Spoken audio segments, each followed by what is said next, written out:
আসসালামু আলাইকুম 5 মিনিট এডুকেশনে আজকে আমাদের এই ভিডিওতে আপনাদেরকে স্বাগতম। আজকে আমি এসেছি ট্যাগের পার্ট 2 নিয়ে। তো গত ভিডিওতে আমি পার্ট 1 দিয়েছি, যেখানে ট্যাগের অনেক রুলস আমি বলেছিলাম যে ভার্বে থাকলে কিভাবে করতে হবে, তারপর সাফিক্স যোগে কিভাবে করতে হবে, আরও অনেক কিছুই আমি বলছিলাম।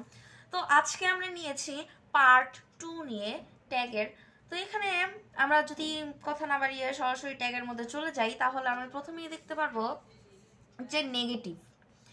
নেগেটিভ আসলে অনেক ওয়ার্ডই রয়েছে। এখন কোনগুলো নেগেটিভ না, সেগুলো কিন্তু আমাদেরকে বুঝতে হবে। তো এখানে যে নেগেটিভ আমি ওয়ার্ডগুলো দিয়েছি, scarcely, hardly, barely, rarely, seldom, little, few, none one, no, nothing, never, ইটিসে। এগুলো থাকলেই আমরা বুঝবো যে এই সেন্টেন্সটি আসলে নেগেটিভে আছে। তো যেহেতু এই সেন্টেন্সটি নেগেটিভে আছে, তার মানে আমাদেরকে ট্যাগের মধ্যে আমাদেরকে অ্যাফার্মেটিভ করতে হবে। তো আমরা যদি দেখি example, she hardly comes hair. এখানে হার্ডলি মানে হচ্ছে নেগেটিভ। এই যে দেখো উপরে যদি তোমরা দেখো এখানে দেখো হার্ডলি রয়েছে। তো এই হার্ডলি অর্থ নেগেটিভ, তার মানে আমাকে অবশ্যই পজিটিভ করতে হবে। তো হার্ডলি কামস, এখানে দেখো ইএস যুক্ত হয়েছে, তার মানে এখানে ভার্বের সাথে যেহেতু ইএস যুক্ত রয়েছে, তাহলে আমরা ডাস দিব। তো আর ডাস যেহেতু দেবো, তার মানে আমাদের আর সেন্টেন্সটা যদি নেগেটিভে রয়েছে, তার মানে আমাদেরকে অ্যাসার্টিভই করতে হবে, যার কারণে আমরা ডাজ নট বসাতে পারবো না, আমাদেরকে শুধুমাত্র ডাস বসাতে হবে। তো ডাস শি, এই যে সাবজেক্ট শি। তারপর আরেকটা যদি দেখি, no one will come here. এখানে উইল বসেছে উইল, নো ওয়ান, এখানে নো ওয়ান থাকলে অবশ্যই দে হবে।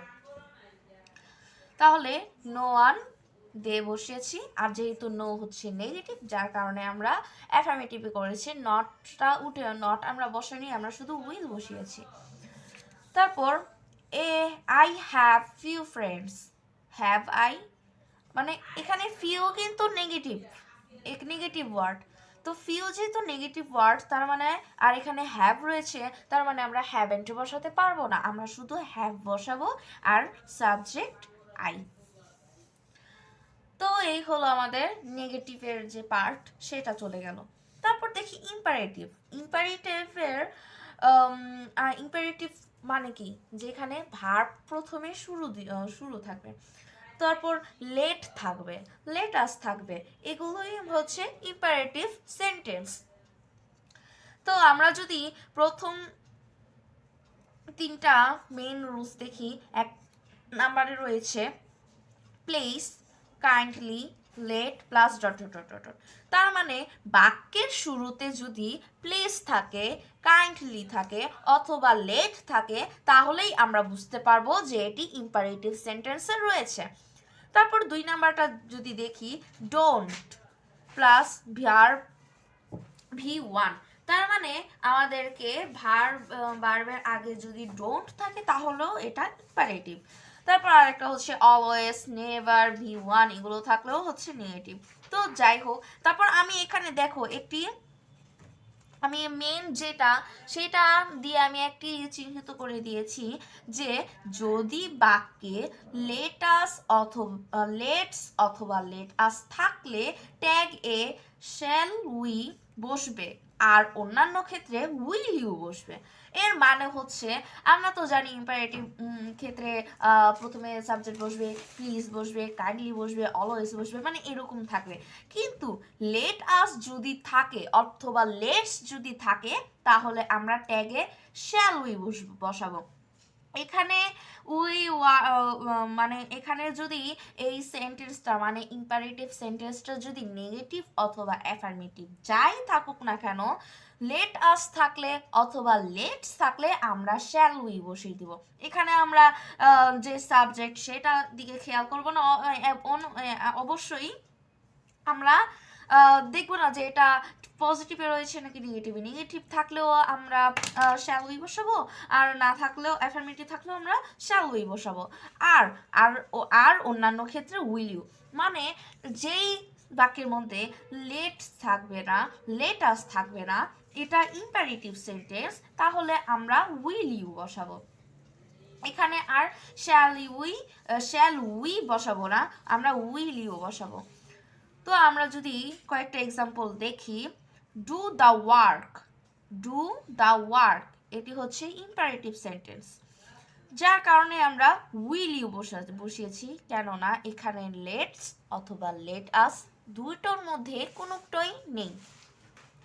তারপর নেভার টেল এ লায়ার, এখানে নেভার আমরা কিন্তু নেগেটিভ সেন্টেন্সের মধ্যে পড়েছি যে নেভার হচ্ছে নেগেটিভ ওয়ার্ড, তো এইটা থাকলে আমরা বুঝবো যে এই সেন্টেন্সটি নেগেটিভে রয়েছে।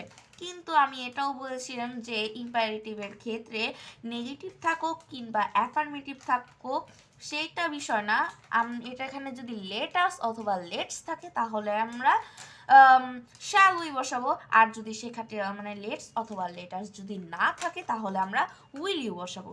আর নেভার টেল এ লায়ার, এখানে যেহেতু লেটস অথবা লেটাস দুটোর মধ্যে কোনোটাই নেই, যার কারণে আমরা উইল ইউ বসাবো। তো আমি এখানে উইল ইউই বসিয়েছি। আর আমি part 1 যেটাতে সেখানেও আমি বলেছিলাম যে ট্যাগের ক্ষেত্রে পুরো সেন্টেন্সটা আমাদেরকে উঠিয়ে যেই ট্যাগ যেই আমরা করব সেইটার নিচে দাগ দিয়ে আমাদেরকে অবশ্যই প্রশ্নবোধক চিহ্ন দিতে হবে।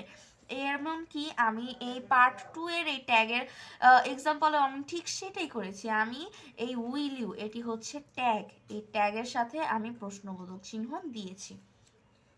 তারপর আমি যদি পরের এক্সাম্পলে যদি যাই, don't make a noise, don't make a noise, এখানে এটাও ইম্পারেটিভ সেন্টেন্স, কিন্তু এখানে লেট অথবা লেটাস নেই, যার কারণে আমরা এখানেও উইল ইউ বসিয়েছি। Let me do the work, let me do the work, এখানে আমরা দেখতে পাচ্ছি এখানে লেট আছে, কিন্তু আমি উইল ইউ বসিয়েছি। কেন? কারণ এখানে কিন্তু লেটের সাথে এস অথবা আস কোনোটাই নেই, এখানে শুধু লেট বসেছে। লেট আস যদি বসতো অথবা লেটস যদি বসতো তাহলে কিন্তু আমরা শ্যাল উই বসাতাম, কিন্তু এখানে যেহেতু শুধু লেট রয়েছে তার মানে আমরা শুধু উইল ইউ বসাবো। এই জিনিসটা আমাদের খেয়াল করতে হবে। Let us do the work, এখানে লেট আস, লেটের সাথে আস রয়েছে, যার কারণে আমরা শ্যাল ইউ, এখানে শ্যাল ইউ হবে না, এখানে শ্যাল উই হবে। তো এই হলো আমাদের ইম্পারেটিভ সেন্টেন্স। তো আমরা যদি এই ইম্পারেটিভ সেন্টেন্স আর নেগেটিভ সেন্টেন্স আসলে কি সেটা তো অন্তত আমরা বুঝতে পেরেছি। তারপর আমরা যদি অন্য আরেকটিতে যাই, এখানে দেখো আরেকটা রুলস, 1 নম্বরে রয়েছে not only plus subject plus but also plus subject plus verb. মানে সাবজেক্টে যদি নট অনলি, আবার নট অনলি থাকে, আবার সাবজেক্ট থাকে, সাবজেক্টের পরে যদি আবার বাট অলসো থাকে, আবার সাবজেক্ট থাকে, আবার যদি ভার্ব থাকে, তাহলে আমরা কি করব? এখানেই আমি বলে দিই, এখানে যে ভার্ব রয়েছে সেইটাই আমরা খেয়াল করব, আর যে সাবজেক্টটা রয়েছে সেটা আমরা খেয়াল করব, আর বাকি যেই অলসো থেকে যেইটা রয়েছে বা অলসো পরে যেইগুলাই থাকবে কিন্তু ওইগুলা বাদ, ওইগুলা আমরা দেখব না। ঠিক দ্বিতীয়টা সেন্টেন্সও যদি আমরা দেখি, either plus subject plus or অথবা সাবজেক্ট প্লাস ভার্ব, এখানেও আমরা যেই এতটুকু অংশ এটা আমরা খেয়াল করবো না। অনেকেই আমরা যদি দেখি তাহলে আমরা খুব কনফিউশনে চলে যাই যে আমরা আসলে কি করব, এইখানেও সাবজেক্ট রয়েছে, এখানেও সাবজেক্ট রয়েছে, আবার এখানেও ভার্ব রয়েছে, ওইখানেও ভার্ব রয়েছে, আমরা কি করব? আমরা প্রথমের অংশটুকু বাদ দিয়ে দিব, এখানে অর যদি থাকে তাহলে অর অংশটুকু বাদ দিয়ে দিব, আর পরের যে ভার্ব সাবজেক্ট রয়েছে সেইটাই আমরা খেয়াল করব। তারপর আরেকটা যদি দেখি, নাইদার প্লাস সাবজেক্ট প্লাস নর প্লাস সাবজেক্ট প্লাস ভার্ব, এখানেও ঠিক সেম, আমরা নর পর্যন্ত নর থেকে এর আগের অংশগুলো বাদ দিয়ে দিব, আর সাবজেক্ট আর ভার্বটাই আমরা খেয়াল করব। তো আমরা বেশি এক্সাম্পল দিইনি, আমি শুধু একটা মাত্র এক্সাম্পল দিয়েছি। Not only Rahim but also his friends will come, এখানে ওন্ট দে বসিয়েছি। এখানে দেখো নট অনলি হচ্ছে উপরের, not only subject Rahim, but also হিজও হচ্ছে সাবজেক্ট, তারপর ফ্রেন্ডস উইল কাম, তারপর ওন্ট আমরা কি বসিয়েছি ওন্ট দে। এই যে দেখো উইলের আমরা যদি পার্ট 1 এর প্রথমের দিক দিয়ে আমরা কিন্তু অনেকগুলোই ট্যাগের ব্যবহার আমরা পড়েছি, যে উইল থাকলে আমরা কি দেখব, এখানে যদি উইল থাকে তাহলে ওন্ট দিব। তো এখানেও উইল যেহেতু আছে তাহলে আমরা ওন্ট দিয়েছি। আর আমি আগেই বলেছি যে এখানে যে ভার্বটা থাকবে সেইটার আগেরটাই আমরা খেয়াল করবো। এখানে কি রয়েছে, ফ্রেন্ডস রয়েছে, তার মানে এখানে অবশ্যই দেখান ফ্রেন্ডস একজন না, এখানে একজনকে বুঝায়নি, এখানে অনেকজনকে বুঝিয়েছে, যার কারণে এখানে দে বসেছে। তারপর এখানে দেখো সাবজেক্ট 1 মানে এখানে হচ্ছে প্রথম সাবজেক্ট, এর মাঝখানে কি রবে, will, as well as, along with, together with, and no, and not, এইগুলো মাঝখানে থাকবে। তারপরেই থাকবে সাবজেক্ট 2, তার মানে আমরা এখানে বুঝতে পারছি যে এখানে দুইটা সাবজেক্ট হবে। তা সাবজেক্ট 1 সাবজেক্ট 2 ভার্ব প্রথম সাবজেক্ট অনুসারে, তার মানে আমরা প্রথম সাবজেক্ট অনুসারে বসাবো, তারপর dot dot dot dot dot. তো এখানেই আমি লিখেছি যে he as well as his friends will come, এখানে আমি কি বসিয়েছি ওন্ট হি। কেন আমি ব্র্যাকেটে কিন্তু লিখে দিয়েছি এখানে সাবজেক্ট প্রথম সাবজেক্ট অনুসারেই আমরা বসাবো। এখানে দেখো উইল রয়েছে, তা আমরা যদি একটা যদি বাদ দিই, এতটুকু অংশ যদি বাদ দিই, এখানে এখানে আমরা কতটুকু অংশ বাদ দিব, এই এতটুকু অংশ বাদ দিয়ে দিব। এখানে অ্যাজ উইল অ্যাজ অথবা অ্যালং হুইথ অথবা হুইথ টুগেদার, এইখান থেকে যে ভার্বটা রয়েছে তার আগের মুহূর্ত পর্যন্ত যাই থাকুক না কেন অতটুকু অংশ আমরা বাদ দিয়ে দিব। তারপর কি রইল, হি উইল কাম, এখানে উইল আমি বলেছি যে ওন্ট হবে, তো এখানে ওন্ট বসেছি। আর আমি যেহেতু দিয়েছি যে প্রথম সাবজেক্ট অনুসারে হবে, তো এখানে প্রথম সাবজেক্টই রয়েছে হি, আর আমি এখানে ঠিক হি বসিয়েছি। তারপর এই হলো আমাদের যে as with, along with, together with, এগুলো যাই থাকুক না কেন ওইগুলোর পরের অংশটুকু যেই ভার্ব পর্যন্ত, সেই ভার্ব পর্যন্ত আমরা বাদ দিয়ে দিব।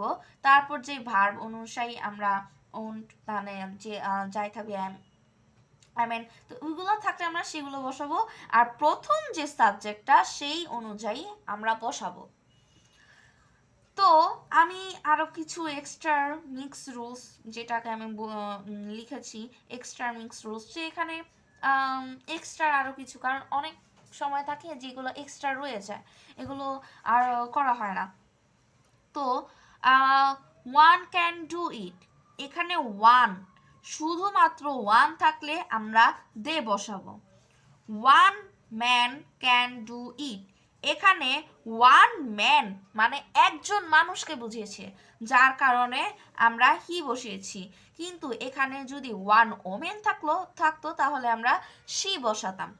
তারপর ওয়ান লাইন বেক্স 100 লাইকস, এখানে ডাজেন্ট ইট দিয়েছি। এখানে দেখো এখানে বিগেটসের সাথে এস যুক্ত রয়েছে, তার মানে এটা ডাজেন্ট, আর এখানে যেহেতু কোনো নেগেটিভ ওয়ার্ড নেই তার মানে আমরা শুধু ডাজ না ডাজ নটই বসাতে পারি।